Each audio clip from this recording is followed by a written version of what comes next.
जरा एक दोन दिवस तुमच्या समोर आला नाही. अजित पवार काय रोज तुम्हाला घेऊन रिक्षेवर व्हावं काय आम्हाला काय आमचं आयुष्य आहे का नाही कधीतरी आम्हाला काही विश्रांती अजित पवार नॉट रिक्षेबल गाड्या माग फिरतील काय फिरतील नको. मीडिया ट्रायलमुळे समाजात संभ्रम निर्माण होतो आणि एखाद्या व्यक्तीचं खरोखरच अक्षरशः जीवन उद्ध्वस्त होऊ शकतं, एखाद्याचं करिअर देखील संपू शकतं.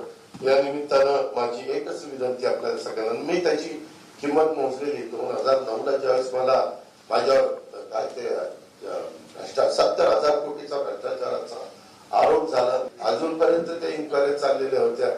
आणि म्हणूनच आपण बातम्या देताना संवेदनशीलता आणि जबाबदारीची जाणीव ही ठेवली पाहिजे. बऱ्याचदा मी काही सहकारी मित्रांशी बोलत असतो तर ते म्हणतात की दादा अशा बातम्या दिल्या तर आम्हाला TRP मिळत नाही.